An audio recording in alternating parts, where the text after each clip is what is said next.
Google's Pixel 8 series has been leaking steadily over the past few months. So far, it's shaping up to be a decent upgrade from the Pixel 7. But the thing that caught my attention are the upgrades for the Pixel 8, which make it much more exciting than Pixel 8 Pro, so much so that I would choose the vanilla Pixel over the Pro. The most interesting leak so far for the Pixel 8 has to be the introduction of a 120Hz display. When rumors emerged of the Pixel 7a getting the 90Hz treatment, I was doubtful about the future of the Pixel 8 since I expected Google to keep the same 90Hz panel as the Pixel 7. Alas, Google has stepped it up. The 120Hz panel will offer multiple advantages. First of all, it can offer variable refresh rate between 10, 30, 60 and 120Hz. Secondly, Google is using a smaller 6.17-inch display, which is a tiny bit more compact when compared to the 6.3-inch of the Pixel 7. A big issue with Pixel phones have been their dull displays.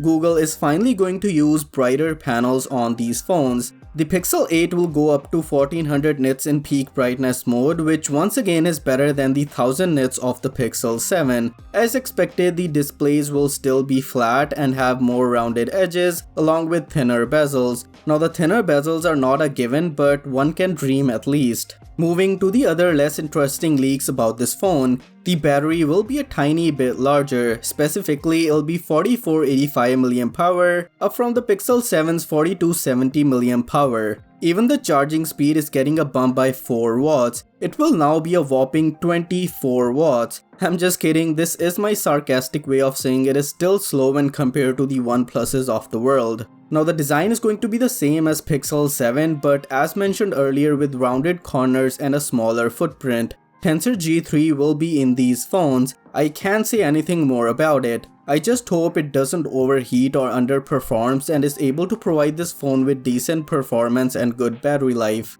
And I hope some of you can also support the channel by subscribing. On the camera front, the big upgrade this year will be a jump from the Isocell GN2 primary camera used on the Pixel 6 and Pixel 7 families to the newer Isocell GN2. All other hardware should be the same as what we saw with the Pixel 7. Now I did express my disappointment in a previous video about the Pixel 8 not getting the higher resolution ultra-wide sensor. I guess Google has to find ways to make the Pixel 8 Pro more tempting. Now the least tempting part for these phones, or at least the Pixel 8, is the rumored price increase. After 2 years of getting the same killer price for Pixel 6 and Pixel 7 at $599 USD, Google is likely pushing the price to $649 or even $699. As a consumer, it sucks, but we all kinda saw it coming. I am surprised Google didn't do it with the Pixel 7. Even then, the Pixel 8 is a clear choice over the Pixel 8 Pro. Granted, the price of the Pixel 8 Pro increases as well. If not, then I might have to make another video about this.